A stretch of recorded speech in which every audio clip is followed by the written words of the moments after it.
ನಮಸ್ಕಾರ ಬಂಧುಗಳೇ. ನಾವು ನಮ್ಮ ಆಹಾರ ಕ್ರಮದಲ್ಲಿ ಬಹಳಷ್ಟು ಆಲೋಚನೆ ಮಾಡಿ ತೆಗೆದುಕೊಳ್ಳಬೇಕಾದೊಂದು ಆಹಾರ ಇದೆ. ಅಂದರೆ ಅದನ್ನು ನೀವು ತೆಗೆದುಕೊಂಡ್ರೆ ಹಲವು ವಿಧದ ರೋಗಗಳನ್ನು ತಡೆಯಲು ಅದರಿಂದ ಸಾಧ್ಯ. ಅಂತಹ ಆಹಾರ ಯಾವುದು? ಅದು ಹಿಂದೆ ಕ್ರಿಸ್ತಪೂರ್ವದಲ್ಲೇ ಪೆರು ಮತ್ತು ಅಮೆರಿಕದಲ್ಲಿ ಬೆಳೆಯುತ್ತಿದ್ದಂತಹ ಒಂದು ಬೆಳೆ. ಆ ಬೆಳೆಯನ್ನು ನಾವೀಗ ಸುಲಭವಾಗಿ ಎಲ್ಲ ಕಡೆಯನ್ನು ಬೆಳೆದು ಅದರ ಫಲವನ್ನು ಅನುಭವಿಸುತ್ತೇವೆ. ಆದರೆ ಹೆಚ್ಚಿಗೆ ಜನರಿಗೆ ಆ ಒಂದು ವಸ್ತುವಿನಲ್ಲಿ, ಆ ಒಂದು ತರಕಾರಿಯಲ್ಲಿ ಇರುವಂತಹ ಮಹತ್ವ ಗೊತ್ತಿಲ್ಲ. ಅದು ಹಲವು ರೀತಿಯ ರೋಗಗಳನ್ನು ತಡೆಯುವಂತಹ ಒಂದು ದಿವ್ಯವಾದಂತಹ ಒಂದು ಔಷಧಿ ಎಂಬುದನ್ನು ಅರಿಯದೆ, ಅಯ್ಯೋ ಅದನ್ನೇ ಯಾರು ತಿಂತಾರೆ ಎಂದು ಮೂಗು ಮುರಿಯವರೇ ಜಾಸ್ತಿ. ಆದರೆ ಆ ಒಂದು ಆಹಾರವನ್ನು ನೀವು ತೆಗೆದುಕೊಂಡ್ರೆ ಅದರಲ್ಲಿರುವಂತಹ ನ್ಯೂಟ್ರಿಯೆಂಟ್ಸುಗಳು, ಅದರಲ್ಲಿರುವಂತಹ ಆ್ಯಂಟಿ ಆಕ್ಸಿಡೆಂಟ್ಸ್ಗಳು ಹಾಗೂ ಪೊಟ್ಯಾಸಿಯಂ, ವಿಟಾಮಿನ್ಸು ಎಲ್ಲವನ್ನೂ ನೀವು ನಿಮ್ಮ ದೇಹಕ್ಕೆ ಸೇರಿಸುವುದರಿಂದ ನಿಮ್ಮಲ್ಲಿ ಬರುವಂತಹ ಹಲವು ವಿಧದ ರೋಗ, ಕ್ಯಾನ್ಸರ್ನಿಂದ ಹಿಡಿದು ರಕ್ತದೊತ್ತಡ, ಮಧುಮೇಹ ಮುಂತಾದ ಎಲ್ಲ ರೋಗಗಳಿಗೂ ಅದು ತಡೆಯನ್ನು ಉಂಟು ಮಾಡುತ್ತದೆ. ರೋಗ ಬರದಂತೆ ತಡೆಯುತ್ತದೆ. ಆದುದರಿಂದ ನೀವು ಪ್ರತಿಯೊಬ್ಬರೂ ಇಂತಹ ಆಹಾರವನ್ನು ಸೇವಿಸಬೇಕು. ಅಂಥ ಆಹಾರ ಯಾವುದೆಂದು ನಾನು ಹೇಳುವುದಕ್ಕಿಂತ ಮೊದಲು ಲೋಕ ಸುತ್ತಿ ಬರೋಣ, ದೇಶ ಸುತ್ತೋಣ, ಕೋಶ ಓದೋಣ, ಮನಸ್ಸಿನೊಳಗೆ ನುಗ್ಗಿ ನೋಡೋಣ. ಅದುವೇ ದಾರಿ ಮಾಣಿಯ ಟೈಮ್ಸು. ಸ್ವಾಗತ ನಿಮಗೆಲ್ಲರಿಗೂ ಸ್ವಾಗತ. ಎಲ್ಲರಿಗೂ ಮಾಣಿಯ ಟೈಮ್ಸ್ ಯೂಟ್ಯೂಬ್ ಚಾನಲ್ಗೆ ಸ್ವಾಗತ. ಇಂದು ನಾನು ಹೇಳುತ್ತಿರುವಂತಹ ಈ ಒಂದು ಆಹಾರ, ಈ ಒಂದು ತರಕಾರಿ ನಿಮ್ಮ ಜೀವನದಲ್ಲಿ ನೀವು ನಿತ್ಯವೂ ಬಳಸಿಕೊಂಡ್ರೆ ಅದು ನಿಮಗೆ ತುಂಬ ಆರೋಗ್ಯವನ್ನು ಕೊಡುವಂತಹ ಒಂದು ರುಚಿಕರವಾದಂಥ ಆಹಾರ. ಯಾವಾಗ ಸಿಕ್ಕಿದರೂ ಬಿಡಬೇಡಿ ಎಂದು ಸಾಮಾನ್ಯವಾಗಿ ಹೇಳುವಂತಹ ಒಂದು ಆಹಾರ ಅದೆಂದು ನೀವು ತಿಳಿದುಕೊಂಡಾಗ ನಿಮಗೆ ಅದರ ಮಹತ್ವ ಗೊತ್ತಾಗುತ್ತೆ. ಅಮೇರಿಕದ ಪೆರುವಿನಿಂದ ಬಂದದ್ದು. ಕ್ರಿಸ್ತಪೂರ್ವದಲ್ಲೇ ಇದನ್ನು ಬಳಸಲಾಗುತ್ತಿತ್ತು. ಆ ಹಣ್ಣಿನ ಆ ಒಂದು ತರಕಾರಿಯ ಬಗ್ಗೆ ನಾನು ಹೇಳುವ ಮೊದಲು, ನೀವಿನ್ನೂ ಮಾಣಿಯ ಟೈಮ್ಸ್ ಯೂಟ್ಯೂಬ್ ಚಾನಲನ್ನು ಸಬ್ಸ್ಕ್ರೈಬ್ ಮಾಡಿಲ್ಲವಾದರೆ ಈಗಲೇ ಕೆಳಗೆ ಕಾಣುವ ಸಬ್ಸ್ಕ್ರೈಬ್ ಎಂದು ಬರೆದಿರುವಲ್ಲಿ ಒಮ್ಮೆ ಕ್ಲಿಕ್ ಮಾಡಿ ಸಾಕು, ನೀವು ಸಬ್ಸ್ಕ್ರೈಬ್ ಆಗ್ತೀರಿ. ಹಾಗೆಯೇ ಪಕ್ಕದಲ್ಲಿ ಕಾಣುವ ಗಂಟೆಯ ಚಿಹ್ನೆಯನ್ನು ಒಮ್ಮೆ ಕ್ಲಿಕ್ ಮಾಡಿದರೆ ಮಾಣಿಯ ಟೈಮ್ಸ್ ಯೂಟ್ಯೂಬ್ ಚಾನಲ್ ಯಾವುದೇ ಹೊಸ ವಿಡಿಯೋ ಅಪ್ಲೋಡ್ ಆದ ಕೂಡಲೇ ನಿಮ್ಮ ಮೊಬೈಲಿಗೆ ನೋಟಿಫಿಕೇಶನ್ ಬರುವುದರಿಂದ ನೀವು ಎಲ್ಲ ವಿಡಿಯೋಗಳನ್ನು ತಪ್ಪದೇ ನೋಡಿ ಹೆಚ್ಚು ಹೆಚ್ಚು ವಿಷಯಗಳನ್ನು ತಿಳಿದುಕೊಂಡು ನಿಮ್ಮ ಜೀವನಕ್ಕೆ ಯಾವುದು ಅವಶ್ಯಕವೋ ಅದನ್ನು ಅಳವಡಿಸಿಕೊಂಡಾಗ ನೀವು ಜೀವನದಲ್ಲಿ ಅಭಿವೃದ್ಧಿಯಾಗ್ತೀರಿ, ಯಶಸ್ವಿಯಾಗುತ್ತೀರಿ, ಜೀವನದಲ್ಲಿ ಸಂತೋಷ ನೆಲೆಸುತ್ತದೆ. ಹಾಗೆಯೇ ಪ್ರತಿಯೊಂದು ವಿಡಿಯೋವನ್ನು ಆರಂಭದಿಂದ ಕೊನೆಯವರೆಗೂ ನೋಡಿ, ಲೈಕ್ ಮಾಡಿ, ಶೇರ್ ಮಾಡಲು ಮರೆಯಬೇಡಿ. ಈಗ ನೋಡಿ, ನಾನು ಹೇಳ್ತಿರೋದು ನಿಮಗೆಲ್ಲರಿಗೂ ಗೊತ್ತಿರುವಂತಹ ಸಿಹಿ ಗೆಣಸು ಅಂತ ಸಾಮಾನ್ಯವಾಗಿ ಹೇಳ್ತಾರೆ. ಅಂದರೆ ಗೆಣಸು, ಸಿಹಿಯಾದ ಗೆಣಸು. ಆ ಸಿಹಿಯಾದ ಗೆಣಸನ್ನು ನಾವು ಯಾವಾಗ ಬಳಸ್ತೀರಿ ಅಂದರೆ ಸಂಕ್ರಾಂತಿ ಬಂದಾಗ ಅದ್ರ ಜೊತೆ ಬೇಯಿಸ್ಕೊಂಡು ತಿನ್ನೋಕ್ಕೆ ಬಳಸ್ತಾರೆ. ಅದನ್ನೇ ಹೆಚ್ಚಾಗಿ ಬಳಸ್ತಾರೆ. ಆಮೇಲೆ ಅದನ್ನು ಮರೆತು ಬಿಡ್ತಾರೆ. ಯಾಕೆ? ಸಿಹಿ ಗೆಣಸಿನ ಬಗ್ಗೆ ಯಾರಿಗೂ ಅದರ ಸರಿಯಾದ ಒಂದು ಮಾಹಿತಿ ಇಲ್ಲ. ಅದನ್ನು ನಾವು ಎಲ್ಲ ಕಡೆಯನ್ನು ಬೆಳಿಬೋದು, ಸುಲಭವಾಗಿ ಬೆಳಿಬೋದಂತಹ ಒಂದು ತರಕಾರಿ. ಆ ಸಿಹಿಗೆಣಸನ್ನು ಅದರಲ್ಲಿ ಏನಿದೆ ಅಂತ ಯಾಕೆ ತಿನ್ನಬೇಕು ಅಂದರೆ ಅದರಲ್ಲೇ antioxidants, nutrients, potassium, vitamin C, vitamin B, magnesium, calcium, complex carbohydrate ಮುಂತಾದ ಎಲ್ಲ ರೀತಿಯ ಅದರಲ್ಲಿ ಪೋಷಕಾಂಶಗಳು ಇರುವುದರಿಂದ ನಮ್ಮ ದೇಹಕ್ಕೆ ಅದು ಅತ್ಯುತ್ತಮವಾದಂಥ ಆಹಾರ. ಹಾಗಾದರೆ ಇದರಿಂದ ಏನು ಉಪಯೋಗ?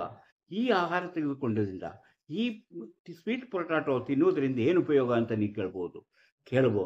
ಅದು ಇಂತಹ ನಾನು ಹೇಳಿದ್ನಲ್ಲ, ಆ್ಯಂಟಿ ಆಕ್ಸಿಡೆಂಟ್ಸು, ನ್ಯೂಟ್ರಿಯೆಂಟ್ಸು, ಪೊಟ್ಯಾಸಿಯಂ, ವಿಟಾಮಿನ್ಸುಗಳು ಎಲ್ಲವೂ ಇರುವುದರಿಂದ, ಕ್ಯಾಲ್ಸಿಯಂ ಇರುವುದರಿಂದ, ಮೆಗ್ನೀಸಿಯಂ ಇರುವುದರಿಂದ ನೀವು ಇದನ್ನು ಬಳಸುವುದರಿಂದ ನಿಮಗೆ ಚೆನ್ನಾಗಿ ನಿದ್ದೆ ಬರುತ್ತದೆ.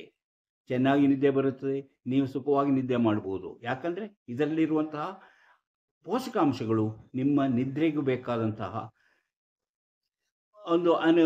ಒಂದು ಉತ್ತೇಜನವನ್ನು ಕೊಡುತ್ತದೆ. ಹಾಗೆಯೇ ಇದನ್ನು ತಿನ್ನುವುದರಿಂದ ನೀವು ಆರೋಗ್ಯವಂತರಾಗಿರ್ಬೋದು. ಕ್ಯಾನ್ಸರ್ ಎಂಬ ರೋಗ ನಿಮಗೆ ಕಾಡಬಹುದೆಂಬ ಭಯದಿಂದ ನೀವು ಮುಕ್ತಿ ಪಡೆಯಬಹುದು. ರಕ್ತದ ಒತ್ತಡ ತಡೆಯುತ್ತದೆ. ಹೃದಯ ರೋಗಕ್ಕೆ ಔಷಧವಾಗಿ ಕೆಲಸ ಮಾಡುತ್ತದೆ. ಅಲರ್ಜಿ, ಮಧುಮೇಹ, ಮಲಬದ್ಧತೆ ಮುಂತಾದ ಸಮಸ್ಯೆಗಳನ್ನು ನಿವಾರಿಸುತ್ತದೆ. ಗ್ಲಿಸರಿಕ್ ಅಂಶ ಕಡಿಮೆ ಇರುತ್ತದೆ. ಫೈಬರ್ ಹೆಚ್ಚಾಗಿದೆ. ಕೆಟ್ಟ ಕೊಲೆಸ್ಟ್ರಾಲ್ಗಳನ್ನು ತಡೆಯುತ್ತದೆ. ಮಲವಿಸರ್ಜನೆ ಸರಾಗವಾಗುತ್ತದೆ. ನಮ್ಮ ಆರೋಗ್ಯಕ್ಕೆ ಬೇಕಾದ ಒಳ್ಳೆಯ ಬ್ಯಾಕ್ಟೀರಿಯಾವನ್ನು ಬೆಳೆಯಲು ಸಹಾಯ ಮಾಡುತ್ತದೆ. ಯಾಕಂದರೆ ಇದರಲ್ಲಿ ಫೈಬರ್ ಜಾಸ್ತಿ ಇದೆ. ಫೈಬರ್ ಹೆಚ್ಚಿಗೆ ಇರುವುದರಿಂದ ಅದು ನಮ್ಮ ದೇಹಕ್ಕೆ ಬೇಕಾದಂತಹ ಹಲವು ರೀತಿಯ ಉತ್ತಮವಾದಂತಹ ಔಷಧವನ್ನು ನೀಡುತ್ತದೆ. ಈ ರೀತಿ ಔಷಧವಾಗಿ ಇದು ಕೆಲಸ ಮಾಡುವುದರಿಂದ ಯಾವುದು ಪೋಷಕಾಂಶಗಳು, ಅದರಲ್ಲಿರುವಂತಹ ವಿಟಾಮಿನ್ಸು, ಅದರಲ್ಲಿರುವಂತಹ ಕಾರ್ಬೋಹೈಡ್ರೇಟು ಎಲ್ಲವೂ ಇದೆ. ಅದೇ ರೀತಿ ಅದಕ್ಕೆ ಕೊಲೆಸ್ಟ್ರಾಲನ್ನು ತಡೆಯುವಂಥ ಶಕ್ತಿ ಇದೆ. ಕೊಲೆಸ್ಟ್ರಾಲ್, ಯಾವ ಕೊಲೆಸ್ಟ್ರಾಲ್? ಕೆಟ್ಟ ಕೊಲೆಸ್ಟ್ರಾಲ್, ಒಳ್ಳೆಯ ಕೊಲೆಸ್ಟ್ರಾಲ್ ಅಲ್ಲ, ಕೆಟ್ಟ ಕೊಲೆಸ್ಟ್ರಾಲನ್ನು ತಡೆಯುವಂತಹ ಶಕ್ತಿ ಅದಕ್ಕಿದೆ. ಹಾಗೆಯೇ ಅದಕ್ಕೆ ಗ್ಲೋಸಲಿಕ್ ಅಂಶ ಕಡಿಮೆ ಇರುತ್ತೆ. ಅಂದರೆ ಬೇರೆ ಸಕ್ಕರೆ ಕಾಯಿಲೆಯನ್ನು ತರಿಸುವಂಥ, ಸಕ್ಕರೆ ಅಂಶವನ್ನು ಜಾಸ್ತಿ ಮಾಡುವಂತಹ ಆ ಒಂದು ಕೆಪಾಸಿಟಿ ಅದರಲ್ಲಿ ಕಡಿಮೆ ಇರುವುದರಿಂದ, ಪ್ರಮಾಣ ಕಡಿಮೆ ಇರುವುದರಿಂದ ಇದನ್ನು ನಾವು ಬಳಸಬಹುದು. ಆದರೆ ಒಂದನ್ನು ನೀವು ನೆನಪಿಡಿ, ಅದು ಯಾವ ರೀತಿ ಬಳಸಿದಾಗ, ಯಾವ ರೀತಿ ನೀವು ಉಪಯೋಗಿಸಿದಾಗ ಅದರಲ್ಲಿ ಈ ಅಂಶವನ್ನು, ಅಂದರೆ ಗ್ಲೋಸರಿಕ್ ಅಂಶವು ಕಡಿಮೆ ಇರುತ್ತದೆ ಎಂಬುದನ್ನು ನೀವು ತಿಳಿದುಕೊಂಡಿದ್ದರೆ ಒಳ್ಳೆಯದು. ಯಾಕಂದರೆ ಎಲ್ಲವೂ ಅದನ್ನು ಈ ರೀತಿ ತಗೊಳ್ಬೋದು, ಆ ರೀತಿ ತೆಗೆದುಕೋಬೋದು ಅಂತ ಯೋಚನೆ ಮಾಡ್ತಾರೆ. ಆದ್ದರಿಂದ ನಾನು ಇದರ ಬಗ್ಗೆ ಈಗ ಹೇಳ್ತಿದ್ದೆ. ನಾನು ಈಗಲೇ ಹೇಳಿದೆ ನಿಮಗೆ, ಇದರಲ್ಲಿ ಗ್ಲಿಸೋಮಿಕ್ ಪ್ರಮಾಣ ಕಡಿಮೆ ಇದೆ ಅಂತ. ಆದರೆ ನೀವು ಅದನ್ನು ಉಪಯೋಗಿಸುವ ರೀತಿ ಅನುಸರಿಸಿ ಅದರ ಪ್ರಮಾಣ ಹೆಚ್ಚಾಗುವಂಥ ಸಾಧ್ಯತೆ ಇರುವುದರಿಂದ ಅದನ್ನು ಬೇಯಿಸಿ ತಿನ್ನಬೇಕು. ಬೇಯಿಸುವುದಂದರೆ ಕಡಿಮೆ ಉರಿಯಲ್ಲಿ, ಅಂದರೆ ಕಡಿಮೆ ಫ್ಲೇಮಲ್ಲಿ 20 ರಿಂದ 30 ನಿಮಿಷ ಬೇಯಿಸಬೇಕು. ಸಿಪ್ಪೆ ಸೇರಿಸಿ ಬೇಯಿಸಬೇಕು. ಹಾಗೆ ಬೇಯಿಸಿ ತಿನ್ನುವುದರಿಂದ ಇದರಲ್ಲಿರುವಂತಹ ಪೋಷಕಾಂಶಗಳು ನಿಮಗೆ ಸರಿಯಾದ ರೀತಿಯಲ್ಲಿ ಸಿಗುತ್ತದೆ. ಅದು ಬಿಟ್ಟು ನೀವು ಇದನ್ನು ಕತ್ತರಿಸಿ ಚಿಪ್ಸ್ ಮಾಡಿ ತಿಂದರೆ ಅದರಲ್ಲಿ ಹೆಚ್ಚಿನ ಅಂಶ ನಿಮಗೆ, ಅದರಲ್ಲಿರುವಂತಹ ಗ್ಲೋಸರಿಮಿಕ್ ಪ್ರಮಾಣ ಹೆಚ್ಚಾಗಿ ಅಪಾಯವಾಗುತ್ತದೆ.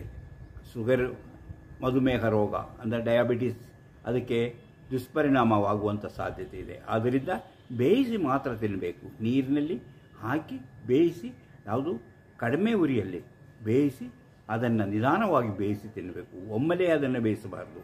ಅಥವಾ ಅದನ್ನು ಕೆಲವರು ಅದನ್ನು ಬೇಕ್ ಮಾಡಿ ತಿನ್ನುವುದುಂಟು. ಆ ಬೇಕ್ ಮಾಡಿ ತಿನ್ನುವುದು ಸಹ ಅಪಾಯಕಾರಿ. ಅದರಲ್ಲಿ ಆವಾಗ ಗ್ಲಿಸೋಮಿಕ್ ಪ್ರಮಾಣ ಹೆಚ್ಚಾಗುತ್ತದೆ. ಹಾಗೆ ಹೆಚ್ಚಾದಾಗ ಅದರಿಂದ ನಮಗೆ ಸಮಸ್ಯೆ ಆಗ್ಬೋದು. ಅದೇ ರೀತಿ ಕೆಲವರು ಚಿಪ್ಸ್ ಮಾಡಿ ತಿನ್ನುವುದುಂಟು. ಚಿಪ್ಸ್ ಮಾಡಿ ಎಣ್ಣೆಯಲ್ಲಿ ಹುರಿದು ತಿನ್ನುವುದುಂಟು. ಹಾಗೆ ಮಾಡುವುದರಿಂದಲೂ ಸಹ ಅದರ ಪ್ರಮಾಣ ಹೆಚ್ಚಾಗಿ ಅದು ಸಹ ಅಪಾಯವನ್ನು ತಂದಿರುತ್ತದೆ. ಆದ್ದರಿಂದ ಬೇಯಿಸಿ ತಿನ್ನುವುದೇ ಇದರಲ್ಲಿ ಉತ್ತಮವಾದಂತಹ ಒಂದು ರೀತಿ. ಈಗ ನಾನು ಹೇಳಿದೆ, ಆ್ಯಂಟಿ ಆಕ್ಸಿಡೆಂಟ್ಸ್ ಇರುವುದರಿಂದ ನಮ್ಮ ಆರೋಗ್ಯವನ್ನು ಕಾಪಾಡುತ್ತದೆ. ನ್ಯೂಟ್ರಿಯನ್ಸ್ ಇರುವುದರಿಂದ ನಮ್ಮ ಆರೋಗ್ಯಕ್ಕೂ ಒಳ್ಳೆಯದು. ಪೊಟ್ಯಾಸಿಯಂ ಇರುವುದರಿಂದ ನಮಗೆ ಹಲವು ರೀತಿಯ ಅನುಕೂಲಗಳಿವೆ. ವಿಟಮಿನ್ ಎ ಇರುವುದರಿಂದ ಕಣ್ಣಿನ ದೃಷ್ಟಿ ಹೆಚ್ಚು ಉತ್ತಮಗೊಳ್ಳುತ್ತದೆ ಹಾಗೂ ನಮ್ಮ ಆರೋಗ್ಯವನ್ನು ಉತ್ತಮಗೊಳ್ಳುತ್ತದೆ. ಕೆಲವರಿಗೆ ಕಣ್ಣಿನಲ್ಲಿ ದೃಷ್ಟಿಮಾಂದ್ಯವಾಗುತ್ತೆ, ಅಂದರೆ ದೃಷ್ಟಿ ಕಡಿಮೆ ಆಗುತ್ತೆ. ಅಂತಹ ಇದನ್ನು ಇದು ಪರಿಹರಿಸುತ್ತೆ. ವಿಟಮಿನ್ ಸಿ ನಿಮಗೆ ಗೊತ್ತಿದೆ, ಅದು ಸಹ ನಮ್ಮ ನಿದ್ದೆಗೆ ಬೇಕಾದಂತಹ ಒಂದು ಮುಖ್ಯವಾದಂತಹ ವಿಟಮಿನ್ನು. ಹಾಗೆಯೇ ಅದು ನಮ್ಮ ಚರ್ಮವನ್ನು ಅಥವಾ ನಮ್ಮ ಚರ್ಮದ ಮೇಲಿನ ಕೆಲಸಗಳನ್ನು ಅಥವಾ ನಮ್ಮ ದೇಹದಲ್ಲಿ ಆಂತರಿಕವಾದ ನಮ್ಮ ಅಂಗಗಳಿಗೆ ಅದು ಇರುವಂತಹ ತೊಂದರೆಯನ್ನು ನಿವಾರಿಸುವಲ್ಲಿ ಕೆಲಸ ಮಾಡುತ್ತದೆ. ವಿಟಮಿನ್ ಬಿ ಸಹ ನಮ್ಮ ಆಂತರಿಕವಾದಂತಹ ಅವಯಗಳಿಗೆ ಬೇಕಾದಂತಹ ಮತ್ತು ಮೆದುಳನ್ನು ಚುರುಕುಗೊಳಿಸಲು ಕೆಲಸ ಮಾಡುತ್ತದೆ. ಹಾಗೆಯೇ ನಿದ್ದೆಗೂ ಸಹ ಅದು ಸಹಾಯ ಮಾಡುತ್ತದೆ. ಮೆಗ್ನೀಷಿಯಂ ನಿಮಗೆ ಗೊತ್ತಿದೆ, ನಾನು ಮೆಗ್ನೀಷಿಯಂ ಹಲವು ರೀತಿಯಲ್ಲಿ ಅದು ಆಗುತ್ತೆ. 600 ರೀತಿಯ ಕ್ರಿಯೆಗಳಿಗೆ ಇದು ಬೇಕಾಗುತ್ತೆ ನಮ್ಮ ದೇಹದ್ದು. ಅದೇ ರೀತಿ ಅದು ಸಹ ನಿದ್ರೆಗೆ ಸಹಾಯ ಮಾಡುತ್ತದೆ. ಕ್ಯಾಲ್ಸಿಯಂ ನಮ್ಮ ಮೂಳೆಗಳನ್ನು ಬಲಗೊಳಿಸುತ್ತೆ, ನಮ್ಮ ಮೂಳೆಗಳಿಗೆ ಬೇಕಾಗುತ್ತೆ. ಕಾಂಪ್ಲೆಕ್ಸ್ ಹೈಡ್ರೋವೇಟ್ ನಮಗೆ ದೇಹವನ್ನು ಎಲ್ಲ ರೀತಿಯ ರೋಗಗಳಿಂದ ಕಾಪಾಡಲು ಸಹಾಯ ಮಾಡುತ್ತೆ. ಯಾಕಂದರೆ ನಮ್ಮ ದೇಹದ ಬೆಳವಣಿಗೆ ಉತ್ತಮಗೊಂಡು ನಮ್ಮ ದೇಹವು ಉತ್ತಮವಾದ ರೀತಿಯಲ್ಲಿ ಬೆಳೆಯಲು ಅಥವಾ ನಮ್ಮ ದೇಹಕ್ಕಾಗುವಂತಹ ತೊಂದರೆಗಳನ್ನು ನಿವಾರಿಸಲು ಸಹಾಯ ಮಾಡುತ್ತದೆ. ನಮಗೆ ಶಕ್ತಿಯನ್ನು ಕೊಡುತ್ತದೆ. ನಮಗೆ ಶಕ್ತಿಯನ್ನು ಕೊಟ್ಟು ನಾವು ಕೆಲಸ ಮಾಡುವಂತಹ ಉತ್ಸಾಹವನ್ನು ಕೊಡುತ್ತದೆ. ಈ ರೀತಿ ನಮ್ಮ ದೇಹವು ಉತ್ತಮವಾದ ರೀತಿಯಲ್ಲಿದ್ದಾಗ ಕ್ಯಾನ್ಸರ್ನಂಥ ರೋಗಗಳು ಬರದಂತೆ ತಡೆಯುತ್ತದೆ. ರಕ್ತದ ಒತ್ತಡವನ್ನು ತಡೆಯುತ್ತದೆ. ಹೃದಯ ರೋಗಕ್ಕೆ ಇದು ಔಷಧಿಯಂತೆ, ಹೃದಯ ರೋಗವನ್ನು ನಿವಾರಿಸುವಲ್ಲಿ ಔಷಧಿಯಂತೆ ಕೆಲಸ ಮಾಡುತ್ತದೆ. ಅಲರ್ಜಿ ಬಂದರೆ ಅಲರ್ಜಿಯನ್ನು ತಡೆಯುತ್ತೆ. ಸಿ ಅಂತ ನಾನು ಹೇಳಿದ್ದೀನಿ. ಸಿ ವಿಟಾಮಿನ್ನು ಚರ್ಮದ ಮೇಲೆ ಬರುತ್ತದೆ, ಕೆಲವರಿಗೆ ಒಳಗಿನ ಶ್ವಾಸಕೋಶದಲ್ಲಿ ಬರುತ್ತೆ, ಕೆಲವರಿಗೆ ಇನ್ನು ಯಾವುದೇ ರೀತಿಯಲ್ಲಿ ಈ ಕಂಡಂತಹ ಅಲರ್ಜಿಯನ್ನು ಇದು ನಿವಾರಿಸುತ್ತದೆ. ಫೈಬರ್ ಹೆಚ್ಚಾಗಿದೆ. ಆದುದರಿಂದ ಮಲಬದ್ಧತೆಯನ್ನು ಅಂದರೆ ನಿಮಗೆ ಮಲ ವಿಸರ್ಜನೆಗೆ ಕಷ್ಟವಾಗುವುದನ್ನು ತಡೆದು ಸರಾಗವಾಗಿ ಮಲವಿಸರ್ಜನೆ ಆಗುತ್ತದೆ. ಯಾಕಂದರೆ ಇದರಲ್ಲಿ ಫೈಬರ್ ಜಾಸ್ತಿ ಇದೆ. ಫೈಬರ್ ಜಾಸ್ತಿ ಇರುವುದರಿಂದ ನಮ್ಮ ಆರೋಗ್ಯಕ್ಕೆ ಬೇಕಾದ ಒಳ್ಳೆಯ ಬ್ಯಾಕ್ಟೀರಿಯಾವನ್ನು ಬೆಳೆಯಲು ಸಹಾಯ ಮಾಡುತ್ತದೆ. ಕೆಟ್ಟ ಬ್ಯಾಕ್ಟೀರಿಯಾ ಅಲ್ಲ, ಒಳ್ಳೆಯ ಬ್ಯಾಕ್ಟೀರಿಯಾ. ಆ ಬ್ಯಾಕ್ಟೀರಿಯಾಗಳಿದ್ದಾಗಲೇ ನಮಗೆ ಎಲ್ಲವೂ ಸರಾಗವಾಗಿ ನಡೆಯುವಂತಹ ಕೆಲಸ ಮಾಡುತ್ತದೆ. ಹೀಗೆ ಈ ಗೆಣಸು ಅಂದರೆ ಸಿಹಿಗೆಣಸು ನಮ್ಮ ಆಹಾರಕ್ಕೆ ಉತ್ತಮವಾದಂತಹ ಒಂದು ವಸ್ತುವಾಗಿರುವುದರಿಂದ ನಮ್ಮ ನಿತ್ಯದ ಆಹಾರದಲ್ಲಿ ದಿನದಲ್ಲಿ ಒಂದು ಹೊತ್ತಾದರೂ ಈ ಗೆಣಸನ್ನು ಆಹಾರವಾಗಿ ಬಳಸುವುದರಿಂದ, ಇದನ್ನು ಅಡಿಗೆಗೆ ಬಳಸೋದಲ್ಲ, ಆಹಾರವಾಗಿ ಬೇಯಿಸಿ ತಿನ್ನುವುದರಿಂದ ನಿಮ್ಮ ಆರೋಗ್ಯವು ಸುಧಾರಿಸಿ ನೀವು ಉತ್ತಮವಾದ ರೀತಿಯಲ್ಲಿ ಜೀವನ ನಡೆಸಲು ಸಹಾಯವಾಗುತ್ತದೆ. ಈಗ ನಿಮಗೆ ಅರ್ಥ ಆಗಿರ್ಬೋದು ಸಿಹಿಗೆಣಸಿನ ಮಹತ್ವ ಏನಂತ. ಕ್ರಿಸ್ತಪೂರ್ವದಿಂದಲೇ ಇದು ಜನರು ಬಳಸುತ್ತಿರುವಂತಹ ಒಂದು ಗೆಡ್ಡೆ. ಇದು ಗೆಡ್ಡೆ ಆದರೂ ಸಹ ಅದರಲ್ಲಿ ಹಲವು ರೀತಿಯ ವಿಟಾಮಿನ್ಸುಗಳು, ಪೋಷಕಾಂಶಗಳು ಅಡಗಿರುವುದರಿಂದ, ಆದರೆ ಜನಗಳಿಗೆ ಈ ಸಿಹಿಗೆಣಸು ಅಂದರೆ ಸಿಹಿ ಇದೆ, ಅದರಲ್ಲಿ ಆ ಸಿಹಿ ನಮ್ಮ ದೇಹಕ್ಕೆ ತೊಂದರೆ ಆಗ್ಬೋದು ಎಂಬುದನ್ನು ತಿಳ್ಕೊಳ್ತಾರೆ. ಇಲ್ಲ, ಅದರಲ್ಲಿರುವಂಥ ಸಿಹಿ ಅಷ್ಟು ಬೇಗನೆ ಅದು ರಕ್ತದೊಂದಿಗೆ ಬೆರೆಯುವುದಿಲ್ಲ. ಅದು ನಿಧಾನವಾಗಿ ಬೆರೆಯುವುದರಿಂದ ಅದು ನಮ್ಮ ದೇಹಕ್ಕೆ ಶಕ್ತಿಯನ್ನು ಕೊಡುತ್ತದೆ.